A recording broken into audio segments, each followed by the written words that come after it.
ನಮಸ್ಕಾರ ವೀಕ್ಷಕರೇ, ನಿಮಗೆಲ್ಲರಿಗೂ ನನ್ನ ಯೂಟ್ಯೂಬ್ ಚಾನಲ್ಗೆ ಸ್ವಾಗತ. ಯಾವ ಜನ್ಮದ ಮೈತ್ರಿ ಭಾಗ 1. ಅವನ ಕಿಡಿ ಕಣ್ಣುಗಳಿಗೆ ತಾಕತ್ತಿದ್ದರೆ ಅವಳನ್ನು ಸುಟ್ಟು ಬಿಡುತ್ತಿದ್ದನೇನೋ, ಅಷ್ಟು ಸಿಟ್ಟಿತ್ತು ವಿರಾಟ್ನ ಕಣ್ಣುಗಳಲ್ಲಿ. ಪಾಪ ಸ್ನಿಗ್ಧ ಸಿಕ್ಕಿ ಹಾಕಿಕೊಂಡು ಬಿಟ್ಟಿದ್ದಳು. ಅವನ ಹಿಡಿತದಲ್ಲಿದ್ದ ಅವಳ ಕೈ ನೋಯಲಾರಂಭಿಸಿತ್ತು. ಆ ಕ್ಷಣದಲ್ಲಿ ಅವನ ಕ್ಷಮೆ ಯಾಚಿಸಬೇಕೆಂದು ಕೂಡ ಅವಳ ಅರಿವಿಗೆ ಬಂದಿರಲಿಲ್ಲ. ಚಿಕ್ಕಂದಿನಿಂದಲೂ ಮಾಲತಿ ಮತ್ತು ಪದ್ಮ ಆತ್ಮೀಯ ಗೆಳತಿಯರು. ಅವರಿಬ್ಬರ ಮನೆಯು ಅಕ್ಕಪಕ್ಕದಲ್ಲೇ ಇದ್ದುದರಿಂದ ಅವರಿಬ್ಬರ ಮಧ್ಯೆ ಗಾಢವಾದ ಸ್ನೇಹ ಆರಂಭವಾಗಿತ್ತು. ಪದ್ಮ ಪ್ರಾಯದಲ್ಲಿ ಮಾಲತಿಗಿಂತ 5 ವರ್ಷ ಹಿರಿಯಳು. ಮದುವೆಯ ನಂತರ ಅವರ ಆತ್ಮೀಯತೆ ಮುಂದುವರೆದಿತ್ತು.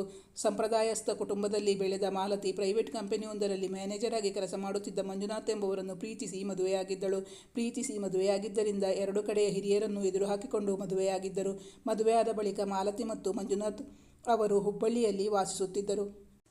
ಅವರಿಬ್ಬರಿಗೆ ಒಬ್ಬಳೇ ಮಗಳು, ಹೆಸರು ಸ್ನಿಗ್ಧ. ಅವಳು ಇದೀಗ ತಾನೇ ದ್ವಿತೀಯ PUC ಪರೀಕ್ಷೆ ಬರೆದಿದ್ದಳು. ಪದ್ಮಳದು ಹಿರಿಯರು ನಿಶ್ಚಯಿಸಿ ಮಾಡಿದ ಮದುವೆ. ಹಿರಿಯರು ತೋರಿಸಿದ ಗಂಡು ವೆಂಕಟೇಶ್ ಅವರ ಕೈಯಲ್ಲಿ ತನ್ನ ಕುತ್ತಿಗೆಗೆ ತಾಳಿ ಕಟ್ಟಿಸಿಕೊಂಡಿದ್ದಳು.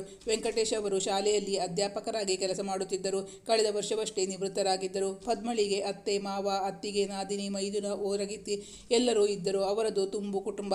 ಮಕ್ಕಳ ವಿದ್ಯಾಭ್ಯಾಸಕ್ಕೆ ಅನುಕೂಲವಾಗಲಿ ಎಂಬ ಕಾರಣಕ್ಕಾಗಿ ಪದ್ಮ ಮತ್ತು ವೆಂಕಟೇಶ್ ಅವರು ತಮ್ಮ ಮಕ್ಕಳಾದ ವೈಶಾಲಿ ಮತ್ತು ವಿರಾಟ್ ಜೊತೆ ಬೆಂಗಳೂರಲ್ಲಿ ವಾಸವಾಗಿದ್ದರು. ವೈಶಾಲಿಗೆ M.Com ಆಗುತ್ತಲೇ ವೆಂಕಟೇಶ್ ಅವರ ಸ್ನೇಹಿತನ ಮಗನಿಗೆ ದಾರೆ ಎರೆದು ಕೊಟ್ಟಿದ್ದರು. ಅವರೀಗ ಕಲ್ಕತ್ತಾದಲ್ಲಿ ವಾಸವಾಗಿದ್ದರು. ಪದ್ಮ ಅವರ ಮಗನ ಹೆಸರು ವಿರಾಟ್. ಅವನು BE ಮಾಡಿ ಬೆಂಗಳೂರಿನ ಪ್ರತಿಷ್ಠಿತ ಕಂಪನಿಯೊಂದರಲ್ಲಿ ಇಂಜಿನಿಯರ್ ಆಗಿ ಕೆಲಸ ಮಾಡುತ್ತಿದ್ದ. ಅವನಿನ್ನು 23ರ ಬಿಸಿ ರಕ್ತದ ತರುಣ. ಮದುವೆಯಾದರೂ ಗೆಳತಿಯರಿಬ್ಬರ ಸಂಬಂಧ ಹಾಗೆಯೇ ಮುಂದುವರಿದಿತ್ತು. ಯಾವುದೋ ಕೆಲಸಕ್ಕಾಗಿ ಪತಿಯೊಂದಿಗೆ ಹುಬ್ಬಳ್ಳಿಗೆ ಬಂದಿದ್ದ ಪದ್ಮ ಗೆಳತಿಯ ಮನೆಯಲ್ಲಿ 2 ದಿನ ಉಳಿದುಕೊಂಡಿದ್ದರು. ತಮ್ಮವರಿಂದ ದೂರವಿದ್ದು ನೋವು ಅನುಭವಿಸುತ್ತಿದ್ದ ಗೆಳತಿಯನ್ನು ಕಂಡು, ನಾನು ನಾಳೆ ಹೋಗುವಾಗ ನಿನ್ನ ಮಗಳು ಸ್ನಿಗ್ಧಳನ್ನ ನನ್ನ ಜೊತೆ ಕರ್ಕೊಂಡು ಹೋಗ್ತೀನಿ. ಎಲ್ಲರಿಂದ ದೂರಾಗಿ ಅವಳಿಗೂ ನಮ್ಮವರು ತಮ್ಮವರು ಅಂತ ಯಾರೂ ಇಲ್ವಲ್ಲ, ಅವಳಿಗೂ ಒಂದು ಚೇಂಜ್ ಸಿಕ್ಕಿದ ಹಾಗಾಗುತ್ತೆ. ಎಂಟ್ರೆನ್ಸ್ ಎಕ್ಸಾಮ್ ರಿಸಲ್ಟ್ ಬರೋ ತನಕ ಅವಳಿಗೂ ಯಾವ ಕ್ಲಾಸು ಇಲ್ವಲ್ಲ, ಒಂದು 15 ದಿನ ನಮ್ಮ ಮನೆಯಲ್ಲಿ ಇರಲಿ ಎಂದು ಅವಳನ್ನು ಹೊರಡಿಸಿಕೊಂಡು ತನ್ನ ಜೊತೆ ಬೆಂಗಳೂರಿಗೆ ಕರೆದುಕೊಂಡು ಬಂದಿದ್ದರು ಪದ್ಮ. ಸ್ನಿಗ್ಧ ಅದಾಗ ತಾನೇ PUC ಮುಗಿಸಿ ಎಂಟ್ರೆನ್ಸ್ ಎಕ್ಸಾಮ್ ಬರೆದು ಫಲಿತಾಂಶಕ್ಕಾಗಿ ಕಾಯುತ್ತಿದ್ದಳು. ಸ್ನಿಗ್ಧಗೂ ಹುಬ್ಬಳ್ಳಿ ಬಿಟ್ಟರೆ ಬೇರೆ ಎಲ್ಲೂ ಹೋಗಿ ಅಭ್ಯಾಸವಿರಲಿಲ್ಲ. ಬೆಂಗಳೂರಿಗೆ ಹೋಗುವುದು ಅವಳ ಕನಸು ಕೂಡ ಆಗಿತ್ತು. ಪದ್ಮ ವರ್ಷಕ್ಕೊಮ್ಮೆ ಆದರೂ ಗೆಳತಿಯನ್ನು ಕಾಣಲು ಬರುತ್ತಿದ್ದುದರಿಂದ ಅವರ ಪರಿಚಯ ಚೆನ್ನಾಗಿತ್ತು. ತಂದೆ ಕೆಲಸಕ್ಕೆ ಹೋದರೆ ತಾಯಿ ಹೊಲಿಗೆ ಮಿಷನ್ನ ಮುಂದೆ ಕೂರುತ್ತಿದ್ದರು. ಅವರು ಅಂತಹ ಶ್ರೀಮಂತರಲ್ಲದಿದ್ದರೂ ಮಗಳನ್ನು ತುಂಬ ಮುದ್ದಾಗಿ ಸಾಕಿದ್ದರು. ಪದ್ಮ ಅವರ ನಾದಿನಿಯ ಮಗಳು ಅಮಿತಾ ಅವರ ಮನೆಯಲ್ಲೇ ಇದ್ದು ಅಂತಿಮ ವರ್ಷದ BA ಓದುತ್ತಿದ್ದಳು. ಪದ್ಮ ಅವರ ನಾದಿನಿ ಸುಮಿತ್ರಾ ಅವರಿಗೆ 3 ಜನ ಮಕ್ಕಳಿದ್ದರು. 2 ಗಂಡು ಮಕ್ಕಳನ್ನು ಅವರ ಮನೆಯಿಂದಲೇ ಕಾಲೇಜಿಗೆ ಕಳುಹಿಸಿದ್ದರು. ಆದರೆ ಹೆಣ್ಣು ಮಗಳನ್ನು ಅಣ್ಣನ ಮನೆಯಲ್ಲಿ ಬಿಟ್ಟು ಅಲ್ಲಿಂದಲೇ ಕಾಲೇಜಿಗೆ ಕಳುಹಿಸುತ್ತಿದ್ದರು.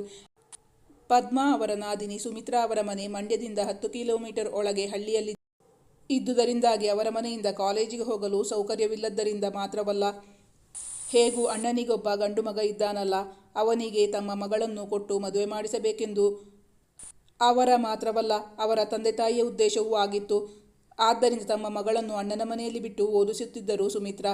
ಪದ್ಮ ಅವರ ಮನೆಗೆ ಅವರ ಮೈದುನನ 2 ಮಕ್ಕಳು ಸೂರಜ್, ಪ್ರಣವ್ ಕೂಡ ಬಂದಿದ್ದರು.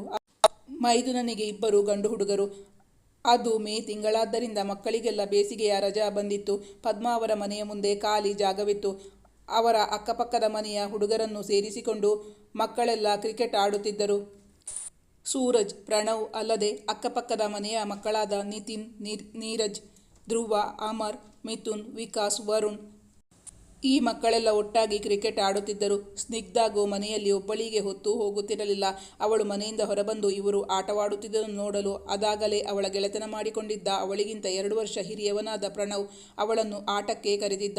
ನೀನು ನಮ್ಮ ಜೊತೆ ಆಟಕ್ಕೆ ಬಾರೆ, 2 ಟೀಮ್ ಮಾಡುವಾಗ ಒಂದೊಂದು ಟೀಮ್ನಲ್ಲಿ 5 ಜನ ಸರಿ ಹೋಗುತ್ತೆ ಎಂದು ಹೇಳಿದಾಗ ಪದ್ಮ ಅವರನ್ನು ಕೇಳಿ, ಆಂಟಿ ನಾನು ಕೂಡ ಅವರ ಜೊತೆ ಆಟಕ್ಕೆ ಸೇರಿಕೊಳ್ಳಲ್ಲ ಎಂದು ಸ್ನಿಗ್ಧ ಕೇಳಿದಾಗ ಅವರಿಗೆ ಬೇಡ ಎಂದು ಹೇಳಲು ಮನಸ್ಸಾಗಲಿಲ್ಲ. ಪಾಪ ಈ ಹುಡುಗಿಯೊಬ್ಬಳೇ, ತಾನು ಮನೆಯಲ್ಲಿ ಅಡುಗೆ ಕೆಲಸ ಮಾಡುತ್ತಿದ್ದಾಗ ಅವಳಿಗೆ ಟೈಮ್ ಪಾಸ್ ಆದರೂ ಆಗಬೇಕಲ್ಲ. ಅವರ ನಾದಿನಿ ಮಗಳು ಅಮಿತಾ ಅದಾಗಲೇ ಕಾಲೇಜ್ಗೆ ಹೋಗಿದ್ದಳು. ಇನ್ನು ವಿರಾಟ್, ಅವನು ಕೆಲಸಕ್ಕೆ ಹೋಗಿಯಾಗಿತ್ತು. ಅವರ ಪತಿ ರಿಟೈರ್ಡ್ ಆದ ಮೇಲೂ ಒಂದು ಚಿಕ್ಕ ಸ್ಟೇಷನರಿ ಶಾಪ್ ಇಟ್ಟುಕೊಂಡಿದ್ದರು. ಅವರು ಮನೆಯಿಂದ ಹೊರಗೆ ಹೋಗಿಯಾಗಿತ್ತು. ಉಳಿದ ಮಕ್ಕಳೆಲ್ಲ ಆಟವಾಡುತ್ತಿರಬೇಕಾದರೆ ಸ್ನಿಗ್ಧಗೆ ಸಮಯ ಸರಿಯುತ್ತಿರಲಿಲ್ಲ.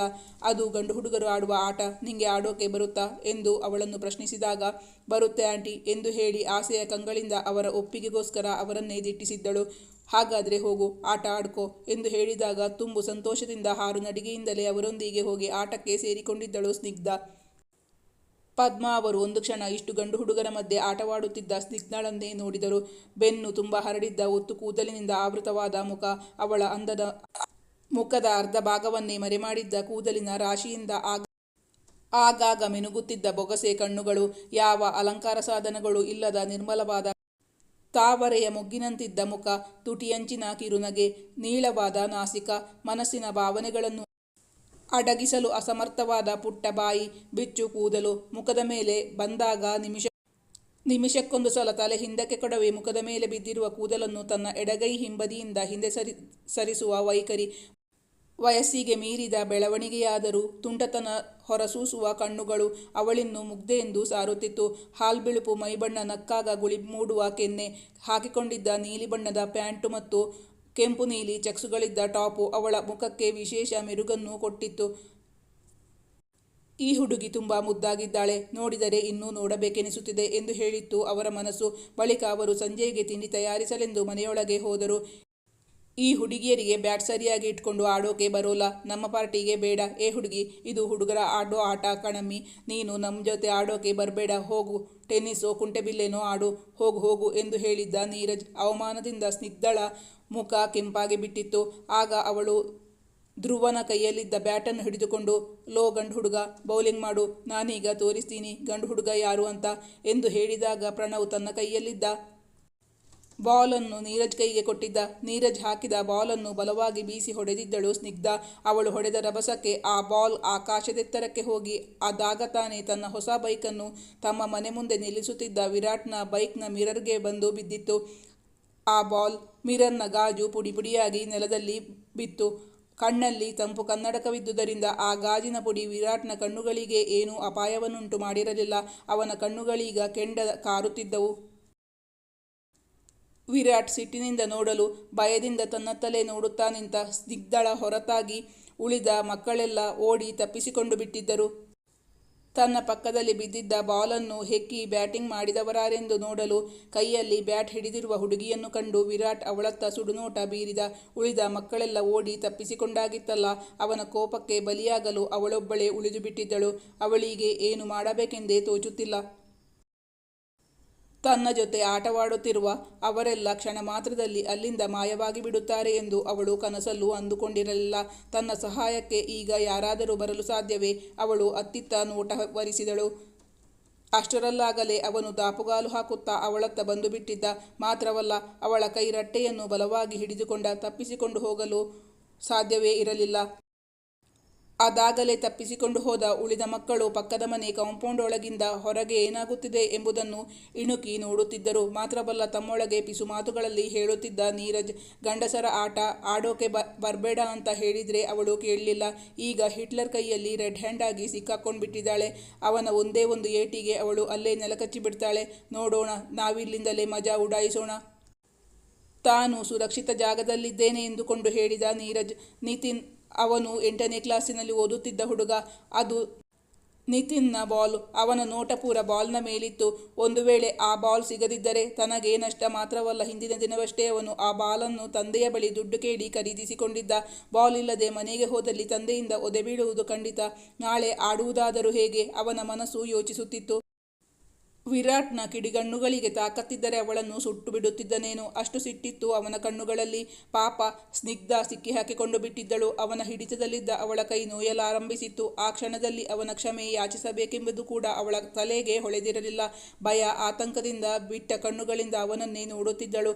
ಅವನ ಉರಿ ನೋಟ ಎದುರಿಸುವ ಧೈರ್ಯವಾಗದೆ ಕಣ್ಣು ತಗ್ಗಿಸಿದಳು. ಆಗಲೇ ಅವಳಿಗೆ ನೆನಪಾಗಿದ್ದು, ತಾನವನ ಕ್ಷಮೆ ಯಾಚಿಸಿಲ್ಲವೆಂದು. ಬೇಕೆಂದೇ ಮಾಡಿದ್ದಲ್ಲ, ಆದರೂ ತಪ್ಪಾಗಿ ಬಿಟ್ಟಿದೆ. ಕ್ಷಮೆ ಯಾಚಿಸಲೇಬೇಕಾಗಿತ್ತಲ್ಲ. ಗಂಟಲು ಪಸೆ ಆರಿತ್ತು. ಭಯದಿಂದಾಗಿ ಸ್ವರ ಹೊರಡುತ್ತಿಲ್ಲ. 2 ನಿಮಿಷ ಅವರಿಬ್ಬರ ಮಧ್ಯೆ ಮೌನ ನೆಲೆಸಿತ್ತು. ಸ್ನಿಗ್ಧ ಯೋಚಿಸುತ್ತಿದ್ದಳು. ಇವತ್ತು ತಾನು ಎದ್ದ ಗಳಿಗೆ ಸರಿಯಿಲ್ಲ. ಎಲ್ಲೋ ಎಡಮಗ್ಗುಲಲ್ಲಿ ಎದ್ದಿರಬೇಕು. ಅದಕ್ಕಿಂದು ತಾನು ಎಡವಟ್ಟು ಮಾಡಿರುವುದು. ಅವನ ಹಿಡಿತದಲ್ಲಿದ್ದ ಅವಳ ಕೈ ನೋಯುತ್ತಿತ್ತು. ಅವನ ಹಿಡಿತ ಇನ್ನೂ ಬಿಗಿಯಾಗಿತ್ತು. ಹೇಗಪ್ಪ ಈ ಮನುಷ್ಯನಿಂದ ಬಿಡುಗಡೆ ಹೊಂದುವುದು ಎಂದು ಯೋಚಿಸುತ್ತಿದ್ದಳು. ಇಷ್ಟು ಹೊತ್ತಾಗಿ ತಾನು ಮಾಡಿದ ತಪ್ಪಿಗೆ ಕ್ಷಮೆ ಯಾಚಿಸಲಿಲ್ಲ. ಒಂದು ಮಿರರ್ ಪುಡಿಯಾಗಿರುವುದು ತಾನೆ, ಅದನ್ನು ರಿಪ್ಲೇಸ್ ಮಾಡಿಸಿಕೊಡುವುದಾಗಿ ಹೇಳಿದರೆ ಅವಳು ತನ್ನ ಗಂಟಲು ಸರಿ ಮಾಡಿಕೊಂಡು ಕ್ಷಮೆ ಯಾಚಿಸಿದಳು. ಐ ಆಮ್ ರಿಯಲಿ ಸಾರಿ, ನೀವು ಇಷ್ಟೊತ್ತಿಗೆ ಬರ್ತೀರಿ ಅಂತ ನನಗೆ ಗೊತ್ತಿರಲಿಲ್ಲ. ನಾನು ಬೇಕು ಅಂತ ಮಾಡಿದ್ದಲ್ಲ. ಆ ಮಿರರನ್ನು ರಿಪ್ಲೇಸ್ ಮಾಡಿಸಿ ಕೊಡ್ತೀನಿ ಎಂದು ಅವನ ಬಳಿ ಹೇಳಿದಳು. ಸಾರಿ ಕೇಳಿದ ತಕ್ಷಣ ಆಗಿರೋ ತಪ್ಪೆಲ್ಲ ಸರಿ ಹೋಗುತ್ತಾ? ನಾನು ಬೈಕ್ ತೆಗೆದುಕೊಂಡು 1 ವಾರನೂ ಆಗಿಲ್ಲ, ಆಗಲೇ ಮಿರರ್ ಹಾಳಾಗೋಯ್ತು. ಕಷ್ಟಪಟ್ಟು ದುಡಿದವರಿಗೆ ಗೊತ್ತು ದುಡ್ಡಿನ ಬೆಲೆ. ನಿಮ್ಮ ಹಾಗೆ ತಂದೆ ತಾಯಿಯ ಸಂಪಾದನೆಯಲ್ಲಿ ಆರಾಮವಾಗಿ ಜೀವನ ಮಾಡುವ ನಿಮ್ಮಂಥವರಿಗೆ ದುಡ್ಡಿನ ಬೆಲೆ ಎಲ್ಲಿಂದ ಗೊತ್ತಾಗಬೇಕು? ಈ ಬ್ಯಾಟ್ನಿಂದ ತಾನೇ ಹೊಡೆದಿರೋದು, ಇದಕ್ಕೂ ಒಂದು ಗತಿ ಕಾಣಿಸ್ತೀನಿ ಎಂದು ಹೇಳುತ್ತಾ ತನ್ನ ಕೈಯಲ್ಲಿದ್ದ ಬಾಲನ್ನು ಪ್ಯಾಂಟಿನ ಜೇಬಿನೊಳಗೆ ತುರುಕಿಕೊಂಡು ಅವಳ ಕೈಯಲ್ಲಿದ್ದ ಬ್ಯಾಟನ್ನು ಅವನು ಕಿತ್ತುಕೊಂಡ. ಪಕ್ಕದ ಮನೆ ಕಾಂಪೌಂಡ್ನಿಂದ ಸರಿಯಾಗಿ ಕಾಣಿಸುತ್ತಿಲ್ಲವೆಂದು, ಅದಾಗಲೇ ತಾವಲ್ಲಿದ್ದೇವೆಂದು ಗೊತ್ತಾಗಬಾರದೆಂದು ಬಾಗಿಕೊಂಡೇ ಅವರ ಮನೆಯ ಟೆರೇಸ್ ಮೇಲೆ ಏರಿದ್ದರು ಆ ಮಕ್ಕಳು. ಅದೆಲ್ಲವನ್ನು ಅಲ್ಲಿಂದಲೇ ನೋಡುತ್ತಿದ್ದರು. ಮೇಲಿನಿಂದ ನೋಡುತ್ತಿದ್ದ ಆ ಬ್ಯಾಟ್ನ ಯಜಮಾನನಾಗಿದ್ದ ನೀರಜ್ ತನ್ನ ಬ್ಯಾಟ್ ವಿರಾಟ್ನ ಕೈ ಸೇರುತ್ತಿದ್ದಂತೆಯೇ, ಏ ಹುಡುಗಿ, ಆ ಬ್ಯಾಟ್ ಕೊಡಬೇಡ. ಇವತ್ತು ಬ್ಯಾಟ್ ಇಲ್ಲದೆ ಮನೆಗೆ ಹೋದರೆ ನಮ್ಮಮ್ಮ ನನ್ನ ತಿಥಿ ಮಾಡಿಬಿಡ್ತಾರೆ ಎಂದು ಅಲ್ಲಿಂದಲೇ ಕೂಗಿದ. ಈಗ ವಿರಾಟ್ನ ದೃಷ್ಟಿ ಸ್ವರಬಂದತ್ತ ತಿರುಗಿತು. ಈಗಲೂ ಅವಳ ಕೈ ಅವನ ಹಿಡಿತದಲ್ಲೇ ಇತ್ತು. ಈಗ ಸ್ನಿಗ್ಧಾಗೆ ರೇಗಿತು. ಆಗಲೇ ಇದು ಗಂಡಸರ ಆಟ, ತಾನು ಹೆಣ್ಣು ಎಂಬುದನ್ನು ಸ್ಪಷ್ಟಪಡಿಸಿದ್ದನಲ್ಲ. ಈಗ ಸಿಟ್ಟಿನಿಂದಲೇ ಹೇಳಿದಳು, ನೀನು ನಿಜವಾಗ್ಲೂ ಮೀಸೆ ಹೊತ್ತ ಗಂಡಸಾಗಿದ್ರೆ ಕೆಳಗಿಳಿದು ಬಂದು ನಿನ್ನ ಬ್ಯಾಟ್ನ ರಕ್ಷಣೆ ನೀನೇ ಮಾಡ್ಕೋ. ತಪ್ಪು ಮಾಡೋದು ಅಲ್ಲದೆ ನನ್ನ ಅಂತಿಯಲ್ಲೇ. ಅವನು ಅಲ್ಲಿಂದಲೇ ಗುಟುರು ಹಾಕಿದ. ಅದೆಲ್ಲ ನಂಗೊತ್ತಿಲ್ಲ. ನನಗೆ ನನ್ನ ಬ್ಯಾಟ್ ಸಿಕ್ಕಿದ್ರೆ ಸಾಕು. ಇಲ್ಲಾಂದರೆ ನೀನೇ ನಂಗೊಂದು ಹೊಸ ಬ್ಯಾಟ್ ತೆಗೆದುಕೊಡು. ನಾನು ಗಂಡು ಹುಡುಗ ಅನ್ನೋದು ನಿಂಗೆ ನೆನಪಿರಲಿ. ನಿನ್ನ ಸುಮ್ಮನೆ ಬಿಡಲ್ಲ. ಮೇಲಿನಿಂದಲೇ ರೋಪ್ ಹಾಕಿದ ನೀರಜ್. ಮೊದಲೇ ಅವಳು ತಮ್ಮೊಂದಿಗೆ ಆಡುವುದು ಅವನಿಗೆ ಇಷ್ಟವಿರಲಿಲ್ಲವಲ್ಲ. ಈಗ ಅವಳಿಂದ ತಾನು ನಷ್ಟ ಅನುಭವಿಸಬೇಕಾಗಿದೆ ಎಂದು ಅವನು ಸಿಟ್ಟುಗೊಂಡಿದ್ದ. ಅಷ್ಟರಲ್ಲಿ ಬಾಲ್ನ ಯಜಮಾನ ನಿತಿನ್ ಕೂಡ, ಅಕ್ಕ, ನೀನು ನನ್ನ ಬಾಲ್ ಕೂಡ ಕೊಡಿಸು. ಇಲ್ಲಾಂದರೆ ಇವತ್ತು ನಮ್ಮಪ್ಪನ ಕೈಯಲ್ಲಿ ಒದೆ ತಿನ್ನಬೇಕಾಗುತ್ತೆ. ಪ್ಲೀಸ್ ಅಕ್ಕ. ವಿರಾಟ್ ಅಣ್ಣನ ಪ್ಯಾಂಟ್ ಜೇಬಿನಿಂದ ಬಾಲ್ ತೆಗೆದುಕೊಡಕ್ಕ ನಿತಿನ್ ನಯವಾಗಿ ರಿಕ್ವೆಸ್ಟ್ ಮಾಡಿಕೊಂಡಿದ್ದ. ಆದರೂ ಕೆಳಗಿಳಿದು ಬಂದು ವಿರಾಟ್ನ ಕ್ಷಮೆ ಯಾಚಿಸಲು ಅವರಾರೂ ಸಿದ್ಧವಿರಲಿಲ್ಲ. ಗಂಡು ಹುಡುಗರೆಲ್ಲ ಓಡಿ ತಪ್ಪಿಸಿಕೊಂಡು ಬಿಟ್ಟಿದ್ದರು. ಸ್ನಿಗ್ಧ ಈಗ ನೀರಜ್ನತ್ತ ಮುಖ ಮಾಡಿ ಹೇಳಿದಳು, ಆವಾಗ್ನಿಂದ ನೀನು ಮೀಸೆ ಹೊತ್ತ ಗಂಡಸು ಅಂತ ಹೇಳ್ಕೊತೀಯಲ್ಲ, ಈ ಹುಡುಗಿ ಹತ್ರ ತಂದುಕೊಡೋಕೆ ಹೇಳ್ತೀಯ? ಬಂದು ನಿನ್ನ ಬ್ಯಾಟ್ ತಗೊಂಡು ಹೋಗು.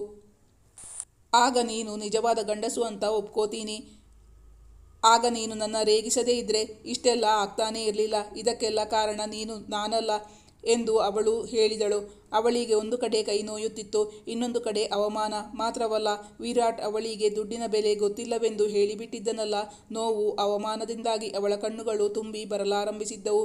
ತುಟಿಯನ್ನು ಹಲ್ಲಿನಿಂದ ಕಚ್ಚಿ ತನ್ನ ಕಣ್ಣಿಂದ ಬರುತ್ತಿದ್ದ ನೀರನ್ನು ತಡೆಹಿಡಿಯಲು ಪ್ರಯತ್ನಪಡುತ್ತಿದ್ದಳು ಸ್ನಿಗ್ಧ ನೀರಜ್ಗೆ ಸವಾಲು ಹಾಕಿದ್ದಳಲ್ಲ. ಅವಳ ಮಾತಿನಿಂದ ನೀರಜ್ನ ಮುಖ ಕೆಂಪೇರಿತ್ತು. ಆದರೆ ವಿರಾಟ್ನ ಎದುರು ಬರುವ ಧೈರ್ಯ ಅವನಿಗಿರಲಿಲ್ಲ. ಎಲ್ಲ ನಿನ್ನಿಂದಾನೇ ಆಗಿದ್ದು, ಅದನ್ನು ಸರಿ ಮಾಡೋದು ನಿಂದೇ ಜವಾಬ್ದಾರಿ, ನಮ್ದಲ್ಲ. ಅಲ್ಲಿಂದಲೇ ಏನೋ ಗೊಣಗಿಕೊಳ್ಳುತ್ತಿದ್ದ. ಕೈ ನೋವು ತಡೆಯಲಾಗದೆ ಅವನಿಂದ ಬಿಡಿಸಿಕೊಳ್ಳಲು ಪ್ರಯತ್ನಪಡುತ್ತಿದ್ದಂತೆಯೇ, ರೋಡಲ್ಲಿ ಏನು ಮಾತುಕತೆ? 3 ಜನನು ನನ್ನ ರೂಮ್ಗೆ ಬನ್ನಿ. ನಿಮ್ಮ 3 ಜನರನ್ನು ಅಲ್ಲೇ ವಿಚಾರಿಸ್ಕೋತೀನಿ. ನೀವು ತಪ್ಪು ದಂಡ ಕಟ್ಟಿ ನಿಮ್ಮ ವಸ್ತುಗಳನ್ನು ತಗೊಂಡು ಹೋಗಿ ಎಂದು ಹೇಳುತ್ತಾ ಅವನು ಕೈ ಬಿಟ್ಟಿದ್ದ. ಈಗ ಮಿಕ್ಕ ಅವರಿಬ್ಬರ ಉರಿಗಣ್ಣು ಅವಳ ಮೇಲಿತ್ತು.